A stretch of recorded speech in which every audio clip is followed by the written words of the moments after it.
దొంగలు వీళ్ళు, దొంగలు అంటే దొంగలు. మనకి ఇంకా బూతులు వస్తున్నాయి వీళ్ళని తిట్టాలంటే. ఈయన క్యూసెక్ లేంది, టీఎంసీ లేంది, కొత్తగా నేర్చుకొని ముచ్చట చెప్పినట్టు చెప్తున్నాడు. మీ పార్టీలో ఉన్నాడు దాసో శ్రవణ్ ఎటుపోయింది ఇప్పుడు తెలుసుకురారి, ఏమో హైడ్ చేసి పెట్టినరు. పవర్ పాయింట్ ప్రజెంటేషన్ అప్పుడు కాళేశ్వరం ఇక్కడ కట్టకండి అని చెప్పినాం కాంగ్రెస్ పార్టీగా.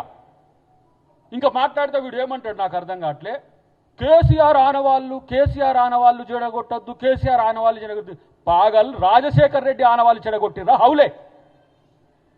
రాజశేఖర్ రెడ్డి ప్రాణహిత చేవెళ్ల ప్రాజెక్టు అంబేద్కర్ గారి పేరు పెడితే మీరు ఆ పేరును మార్చిన దరిద్రులు మీరు. ఇలా మళ్ళీ అంబేద్కర్ మేము పొగుడుతామని చెప్తాం, అంబేద్కర్కి మేము సెక్రటరియట్కి పెట్టామని అంటారు, అంబేద్కర్ విగ్రహం పెట్టినామంటారు.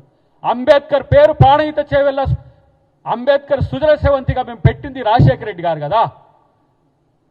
ఇలా ప్రాజెక్టుకు కిందికి పోయి 3 పిట్టగోడలు కట్టి ఆ కట్టిన గోడలు కూడా కింది దానిక కట్టకుండా ఊళ్ళలో నేను మా వాళ్ళు అంటుండే, సార్ గీడెక్కడోడు సార్ కేసీఆర్ తలకాయ మీద నీళ్ళు పోసుకుంటే కాళ్ళు తడుస్తాయి కానీ కాళ్ళు మనం కిందికి పడి కాళ్ళకాయ నీళ్ళు పోయమంటాడు సార్ అని.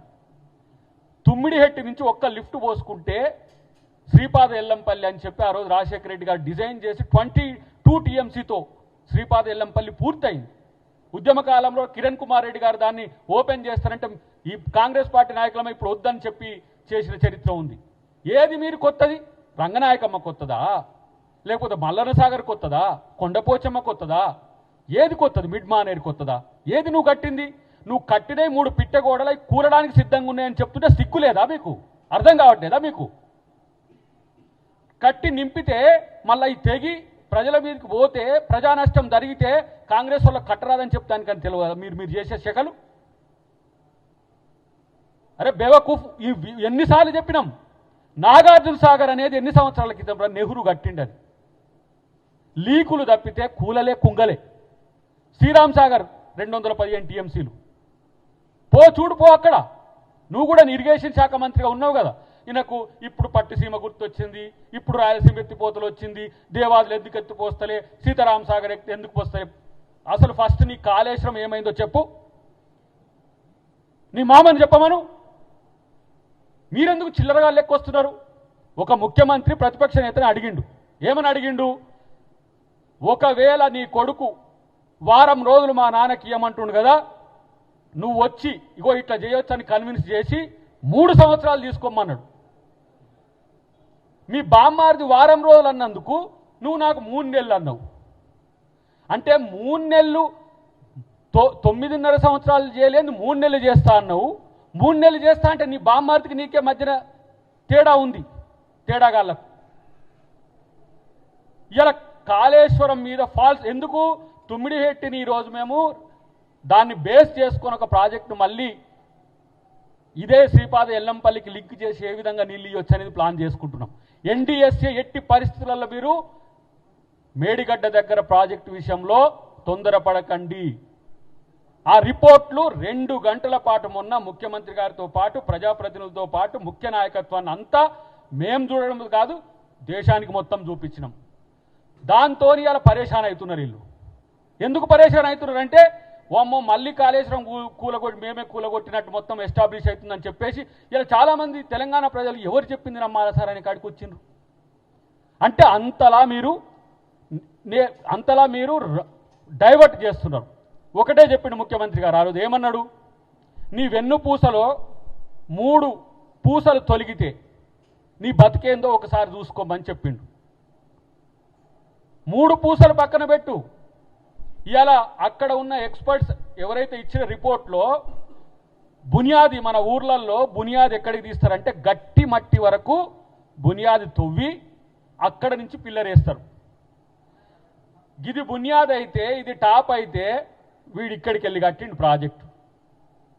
గీడికెళ్ళి కడితే ఈ నీళ్ళు వచ్చి ఇసుక సొరంగం డిజిటల్ వేసిపోతున్నాయి. ఊరల భాషలో చెప్పాలంటే సింపుల్. ఇది కిందికి గరిబకు కిందికి నేలను కూడా దాటకుండా ఇసుక మీద ప్రాజెక్టులు కట్టి దాంట్లో నింపంటాడు వీడు. మళ్ళా నింపితే అది కూలితే మళ్ళీ ఇప్పుడు కాంగ్రెస్ కూలగొట్టిందని ఒక చర్చ అయితే నీళ్లు మొత్తం మేడిగడ్డ కన్నెపల్లి పంప్ హౌస్తో ఎత్తకపోతేనే నీళ్లు రేటు రావట్లేవట. ఎల్నినో కూడా కన్నెపల్లి పంప్ హౌస్ చేయబట్టే వచ్చిందా ఎట్లా? కన్నెపల్లి పంప్ హౌజు ఎత్తిపోయకపోవడం వల్ల ఎల్నినో వచ్చిందంటవా ఎట్లా? ఇక ఈ రాష్ట్రంలో చెరువులు లేవు, నదులు లేవు, ఏమీ లేదు. ఒక్క మేడిగడ్డ ఉన్నది. ఆ మేడిగడ్డ నుంచి నీళ్లు నింపి కన్నెపల్లి నుంచి ఎత్తిపోస్తేనే శ్రీపాదెల్లంపల్లికి నీళ్లు ఉన్నాయి తప్పితే ఇక నీళ్లు రావు వీళ్ళ లెక్కన ప్రకారం. ఇది మీ తెలివి. ఇట్లాంటి పాగల్గాళ్ళు ప్రతిపక్ష నాయకులం అంటూ ప్రగల్భాలు పలుకుతారు. అసలు ప్రతిపక్ష నాయకు అంటూ అడ్రస్సే లేడు. ఉనికి కోసం బీజేపీకో ఈటల రాజేందర్కి మధ్యలో కొడుతుండే ఈయన చిన్నగా. ఈయన అటుపోతాడో ఆయన నీటి తెస్తాడో తెలియదు. మరి ఆయన అదే పాట పాడుతుండే, ఈయన అదే పాట మాట్లాడుతున్నాడు. ఎవరి కోసం సహకరించుకుంటారో మరి. హరీష్ రావును బీజేపీలోకి తీసుకుపోవడానికి ఈటల రాజేందర్ మరి మద్దతుగా ఉంటాడో, ఇక పోయినవన్నాడు ఏం లేనట్టుంది. కానీ ఇట్లా అని చెప్పి బీజేపీలోకి పిలుస్తానికి మరి ఆయన మధ్యలో కొడుతుండో. కానీ ఒకరి పాట ఒకరు మంచిగా పాడుకుంటారు కూని రాగాలన్నీ కూడా. ఇదే మరి బీజేపీకి కూడా సవాల్ ఇచ్చింది కదా. మీ ఎన్డీఎస్ఏ రిపోర్ట్ ప్రకారం చేస్తారా, లేకపోతే బీజేపీ నాయకులు కూడా ఈ ఈటల రాజేందర్ గారు మాట్లాడినట్టు మాట్లాడతారా అంటే ఎవరు సప్పుడు లేదు. నిన్న కూడా అదే సమావేశంలో చెప్పిండు ఈటల రాజేందర్, నీ కొరకే ఈ ప్రెస్ మీట్ పెడుతున్నా అని చెప్పిండు. రాష్ట్రానికి అంతా కూడా మళ్ళొక్కసారి చెప్పే ప్రయత్నం చేసిండు. ఇవాళ 1,20,000 క్యూసెక్కుల నీటిని ఒడిసి పడితేనట కన్నెపల్లి పంప్ హౌస్కు 3 టీఎంసీలు వస్తాయట. నీకు లెక్కలన్నా కనీసం ఎరికేనారా? నేను ఒక మాట అంటున్నా, లెక్కలు ఎరికేనా నేను అంటున్నా.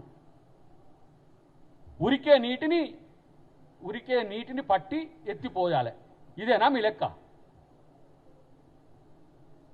ఏం మాట్లాడుతున్నారో ఎవరికి అర్థం కావట్లేదు. ఇష్టం వచ్చినట్టుగా ప్రాపగండ తయారు చేస్తున్నారు.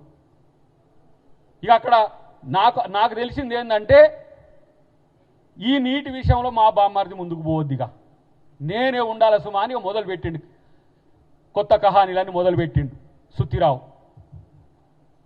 నువ్వు ఇరిగేషన్ శాఖ మంత్రిగా చేసినావు కదా, మీరు చేసేటప్పుడు మేమంతా కూడా ఆ విషయాలలో మొత్తం పూర్తిగా, నేను ఎందుకంటే శ్రవణ్ బాట్ ఎందుకంటున్నంటే, ఆ రోజు ఉత్తమ్ కుమార్ రెడ్డి గారు పీసీసీగా ఉన్నప్పుడు మేము పవర్ పాయింట్ ప్రజెంటేషన్ ఇచ్చినప్పుడు మీ దొంగ నాటకాలన్నీ కూడా ఎత్తి చూపింది మేమే. 50 టీఎంసీలు మల్లన్న సాగర్ వద్దని, ప్రతిది కూడా 2 నుంచి 5, 5 నుంచి 10, 10 నుంచి 15, 50 టీఎంసీల వరకు తీసుకుపోయి ఎస్కలేషన్ చేసిన 90,000 కోట్లు, 90,000 కోట్లట, 90,000 కోట్లు పెట్టినమాట. మేము 87,000 కోట్లే పెట్టినాం. 3వ పైపుకు ఎవడరా పెంచింది? 3వ పైపు కొరకు పెంచింది ఎవడు? 1,37,000 కోట్ల పైచీలకు ఎస్కలేషన్. ₹1 ఉంటే 3 రూపాయలు పెట్టుకొని తెచ్చిండ్రు. మోడీ కాక రాఫెల్ని కొనుక్కొచ్చినట్టు. ఆడ రూపాయికే వస్తుంది రా అంటే 3 వేసుకో, 3 రూపాయలు అని. ఇట్లాంటి దొంగలు మీరు మాట్లాడే నైతిక హక్కు ఉన్నదా? ఇలా సర్వనాశనం గోదావరి మీద ప్రాజెక్టులను చేసింది బీఆర్ఎస్ పార్టీ. ఆయన బుర్ర రక్తం వాడిండు ఆయన. సప్పుడు ఇప్పుడు అబద్ధాలు ఆడుతుండు ఆయన కూడా. ఇంట్లో బండి ఆయన. మీకేమైనా తెలుసారా ఏం చేసినో? నేను నా మెదడు మొత్తం రక్తం పెట్టి చేసిన కొడకల్లారా అన్నాడు. ఇరుగా తీసుకొని చేస్తే మీకేమైనా తెలుసా నదులు ఎట్లా కడతారో ఏం చేస్తారో అని. గోదావరి నది మీద ఇంకో ప్రాజెక్టు కట్టకుండా కమిషన్ల కొరకు కక్కుర్తి పడ్డ కేసీఆర్ వల్ల వచ్చిన నష్టం ఇది. రమ్మను కేసీఆర్ని వచ్చి మాట్లాడమని దీని మీద. మీరెవరు? డిజైన్ చేసినాడు వచ్చి మాట్లాడాలి. ఎందుకు మాట్లాడతలేడు? సభకు రాడు, సమస్యకు రాడు. ఏమైనా సరే ఏదన్నా ఇంట్లో ప్రాబ్లం వస్తే వస్తాడు. ఏదన్నా ఉంటే ఇంట్లో వండుకుంటానికి నీకు ప్రతిపక్ష నాయకుడు ఇచ్చిందా? ఇట్లాంటి పనికిరాని వాళ్ళను నాయకులను చేసి ముందడ పెట్టి వీళ్ళకు మాట్లాడని చెప్పడానికి వచ్చిందా? స్థాయిలు ఎంచే కాడికి వచ్చిండ్రు. ముఖ్యమంత్రితో పోలిస్తే నీ బతుకెంత? హరీష్ రావు నీ బతుకెంత? ఇలా ముఖ్యమంత్రిని పట్టుకొని నేను ఆయన స్థాయికి దిగదారను, ఆయన ఇట్లా ఆయన ఇట్లా అంటే నీదే చిల్లర బతుకు. చిల్లర వాళ్ళు పొమ్మని తంతుంటే పట్టలేక నువ్వు బీఆర్ఎస్ పార్టీలో ఉంటున్నావు. ఎవరికి తెలియదు అది? నీ ఢిల్లీ ప్రయత్నాలు ఎవరికి తెలియవు? నీటి మీద నిజంగానే మాట్లాడే పరిస్థితి వస్తే నీకు దమ్ముంటే నీ మామను తీసుకొని అసెంబ్లీకి రా.